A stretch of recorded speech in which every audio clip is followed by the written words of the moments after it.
Hello, I'm Ronnie Eldridge. Welcome to Eldridge and Company. Today, I'd like to hear what a non-for-profit, a small one, but a committed one, has to do to operate. And in the pandemic, it's even worse. And so I'd like to have this conversation with a guest that I know very well, because I'm on the board of the organization that she's the executive director of. Her name is Jennifer Hercman, and I welcome her to this program. Hi, Jennifer. Hi, Ronnie. So tell me, let's do a little background about this organization. How old is it? Sure. So the organization is over 20 years old, operating in New York City, first on the Upper West Side, and now we're in Midtown Manhattan. I am the second executive director. Our first executive director was Alex Truesdale, who has been recognized by the MacArthur Foundation for this novel concept. And everyone that walks out of Adaptive Design Association thinks, wow, that was so obvious, but never thought about it before walking in. And so, in short, what the organization does is we make custom solutions so people with all abilities can participate. And we focus on kids, but we don't turn anyone away. And we pride ourselves on the fact that we're a community organization. We're located in the heart of Manhattan, and that we can come up with really interesting solutions with simple tools and affordable materials. And then how do you get, it's all from word of mouth, right? And the word of mouth goes deep. I mean, it goes into universities and associations of physical therapists, occupational therapists. So in addition to making the equipment, you're really raising the awareness that these people have. We straddle interesting worlds of occupational therapy, disability, industrial design. And so a major component of the organization is that we offer educational courses where we can train people to identify need, to identify solutions, and then help make those solutions. So and they're often professionals. Yes. So our absolute favorite is our interns, because emerging professionals are really a great deal of fun to teach and learn with. But we do welcome and offer our educational programs to special educators, teachers, parents, grandparents, sometimes retired professionals come to us and help us make and serve the kids of New York City. Tell a little bit about what you do. I mean, what kind of things do you make and who do you help? Certainly. So our fabricator and designer loves to describe our service as starting where the catalogs end. What we do is we help people when they cannot find a solution. We collaborate with them to come up and solve what that need might be. So sometimes it's seating and positioning. So if you can actually, I don't know, maybe people can see behind me is a aging woman. Her name is Evelyn, and she's sitting in her most favorite recliner. But as she was aging and dealing with debilitating diagnosis, she needed extra supports. So with simple materials like cardboard, bent plastic, we had the opportunity to work with her and provide her that ability to continue to enjoy that chair. And what that demonstrates is that there is a one-to-one connection. Oftentimes when people are faced against being able to participate or of having the right device, they are so far removed from the person making and designing it that they don't actually get to communicate what their preferences are. You also make things for little children, and you're able, because they're not expensive, to do them as the child grows older to accommodate them, right? And things like that. Certainly. So we followed children all the way from birth to preteen and beyond, now that we've been around for this long. And the cool thing is developing a relationship with that child and their needs go beyond home. They go to school and then hopefully to the workplace. And so when we get to work with a child and provide exactly what they need, the angle they need, when people don't have the muscle tone to sit up straight, the angle of a chair can can aid in breathing and digestion. And those things positioned properly can lead to full participation. And if you're in a wheelchair and you can't hold the tray, you've made tray holders. Definitely. So customized trays are not always included in a mobility device order. And so having a surface that fits right on snugly, can support what you're working on is pretty critical. We see that in schools very often for kids that are in a wheelchair. Having a work surface is critical. Yeah. And you also are in schools with another project. You have a project with the Board of Education. That's right. We work with high schoolers with developmental disabilities as part of the D75 district with the Department of Ed. And we are in the midst of creating a workshop with them where students can learn to be the builders themselves. So it's very exciting. We don't have all the details yet to share, but we're going to be very excited to talk more about it very soon. And how do you offer credit at all for certification or anything? Yeah, so for our courses, our education courses, which we're very excited to be launching virtually this month, we are able to offer continuing education units to occupational therapists. That's so good. Yeah. Now, how do you fund an organization like this? If people, I mean, you don't charge a lot of money. So you mentioned before small nonprofits and survival and this new normal. And I think when we ask ourselves how are we going to survive, or how do we survive this, I think it's a question of how anyone survives. Being flexible, being adaptable, quickly identifying what are our current resources, who is our community, where do we get our strength and our support from.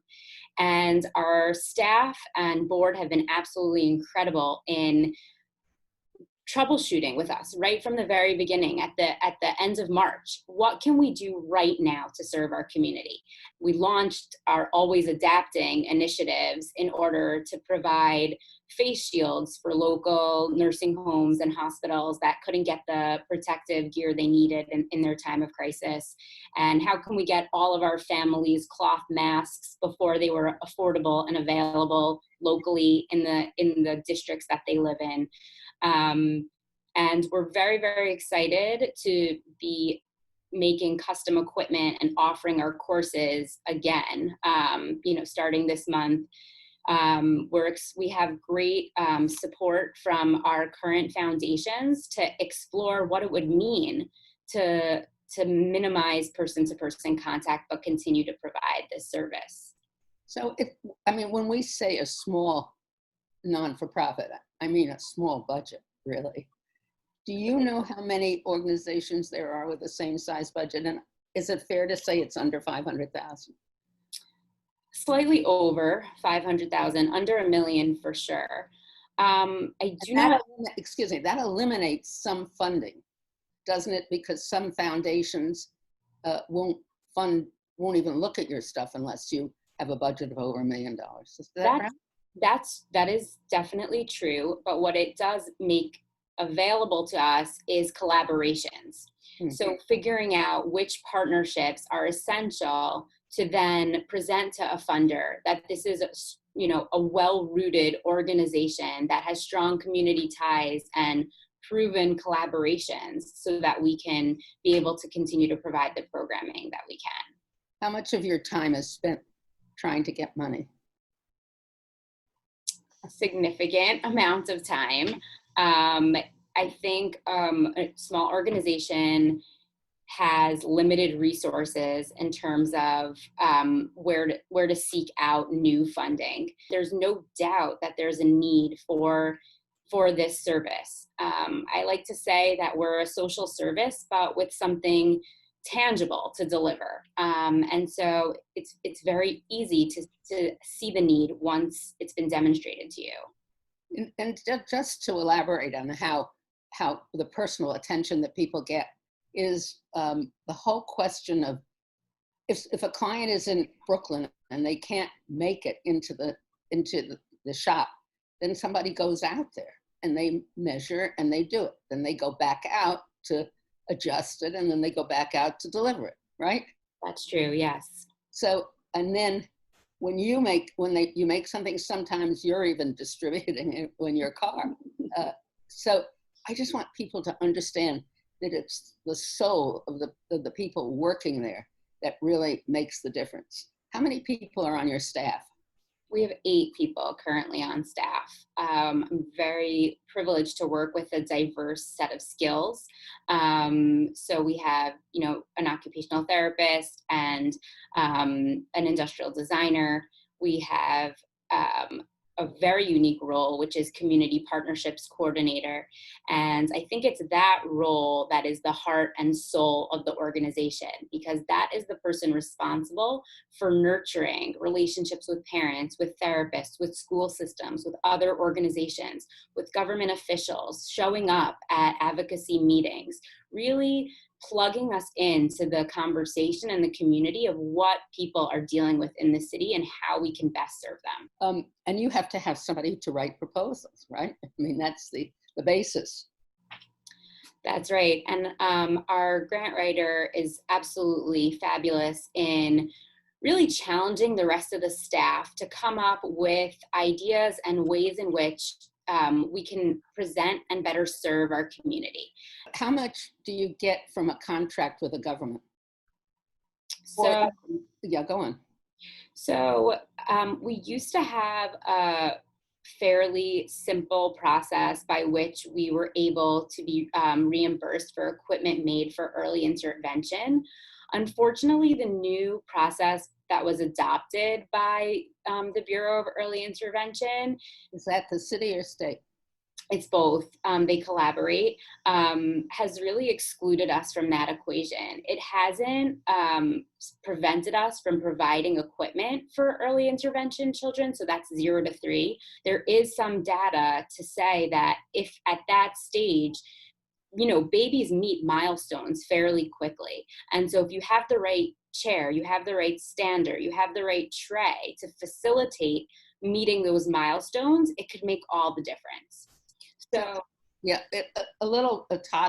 older than a toddler, but say in kindergarten, you have little tables and little chairs, and there are some people who can't reach the table level, right? So you have to have an adaptive design, fix the chair so you can be on the same level, right? So imagine like when you're on an airplane or a train or a bus and your feet don't quite meet the floor, right?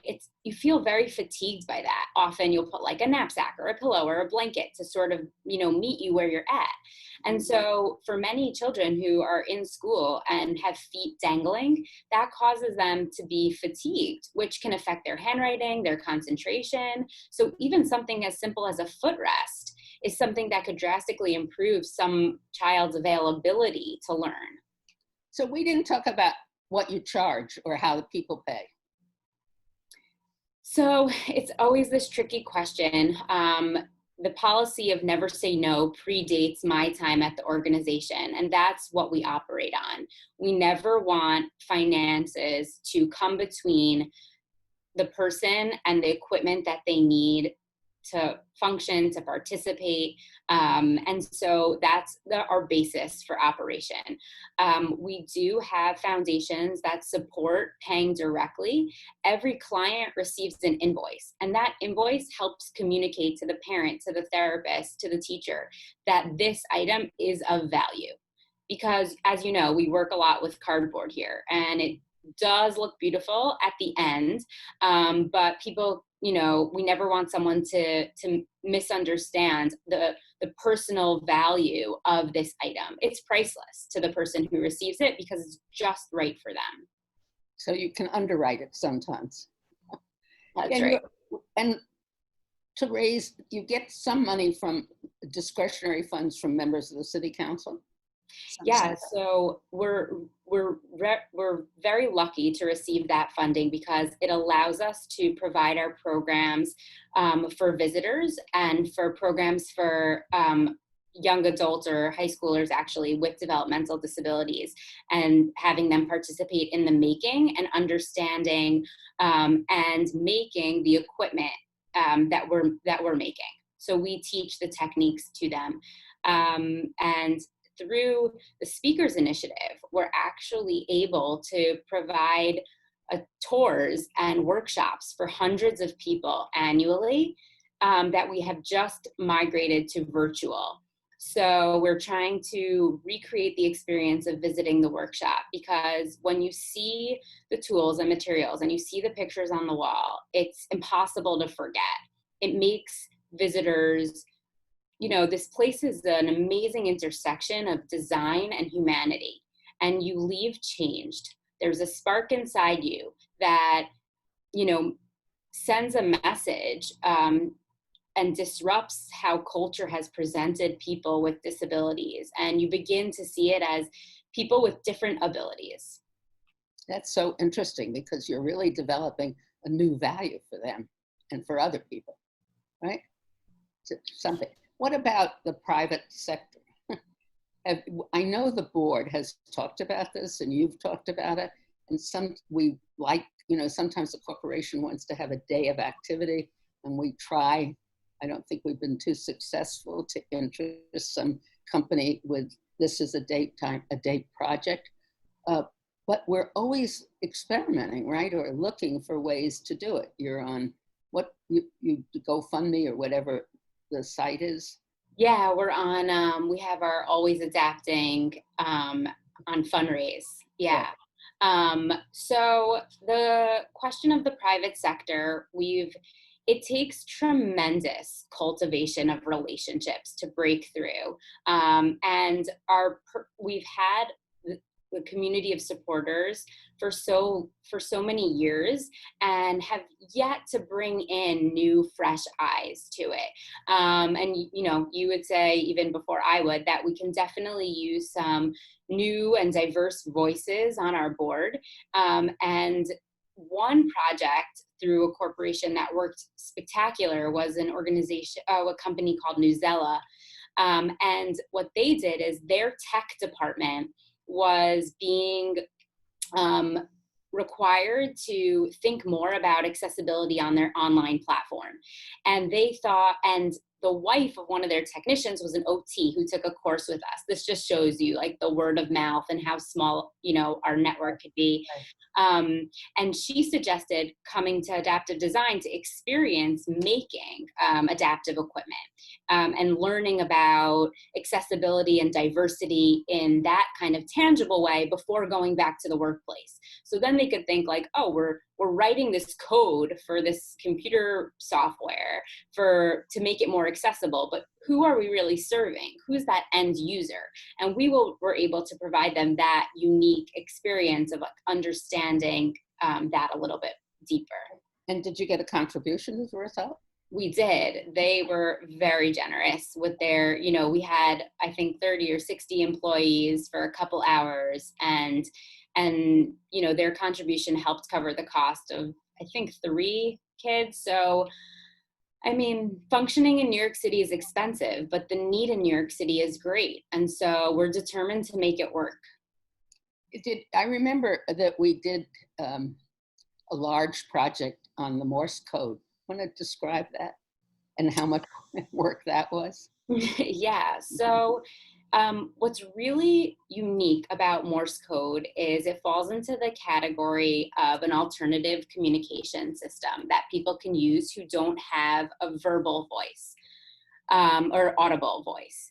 So we came in contact with several people who were using adaptive switches to control Morse code. And why Morse code is so unique is because it's 2 inputs, the dash and the dot. And so as long as you can move 2 parts of your body or 1 part of your body in 2 ways, so like, you can hit a switch here for the dash and hit a switch here for the dot, and you can have the whole alphabet at your disposal to communicate. And so our role in it was to raise awareness that there's a free system out there that people can take advantage of. And what we were able to do for several of our clients was to create those adapted switches. So let's say, one of our clients could bump up her knee. So we attached a switch to her knee, to her wheelchair by her knee, so she could use that as the input. that make sense? Yeah, definitely. It's Okay. very kind of exciting, and it's an example of all the different kinds of things we can do. Yeah. What is there for the blind? So we produce tangible symbol cues, which are a communication device that are used for small children. It's often a first exposure to Braille. And what it basically is imagine a three-dimensional index card, right? It's made out of cardboard, so it's soft, it doesn't get hot or cold. And what we do is we embed everyday objects into it, so that a child can make associations between objects and experiences. So, for instance, there's one with a tennis ball embedded into the card, and the child can then begin to associate a tennis ball with PE time. Or another way it's used is to give the child choice. So, oftentimes, young children with disabilities are deprived of the opportunity to voice a choice, even something as simple or yes or no. Many times things are decided for them. So therapists and speech pathologists and teachers and parents work really hard to figure out systems by which a child can say yes or no, or say, I rather have an apple or a juice box for snack time, instead of just being dealt whatever that adult in their life deems, is their choice for that moment. So we're very proud of that product, and we work with parents and therapists in collaboration to come up with new symbols all the time. And how do you, this is for sale, no? Yeah, so we have a contract with American Printing House for the Blind, where we provide our handmade tangible cues it's a starter set.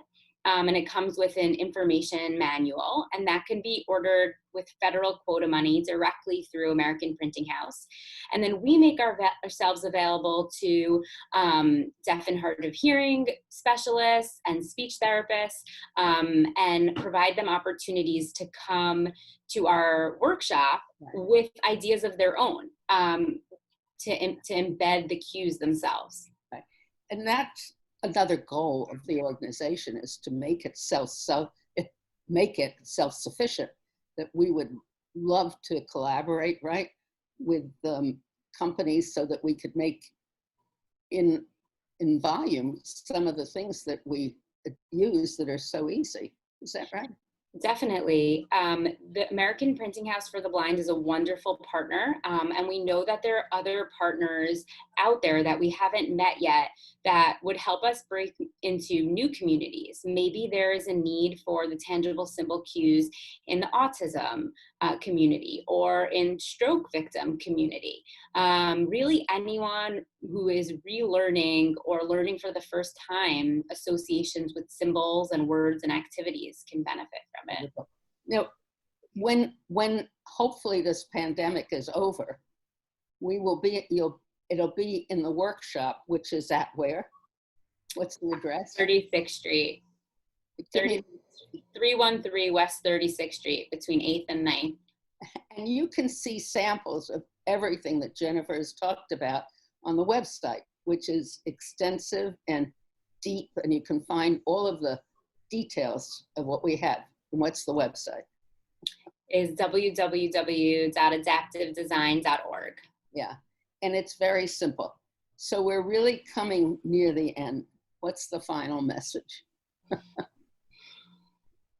I would say get social with us, visit us on social media and our website, talk to us, start a conversation, become a partner in disrupting how disability is perceived, and how we can all be a part of making solutions and designing solutions so everyone can participate.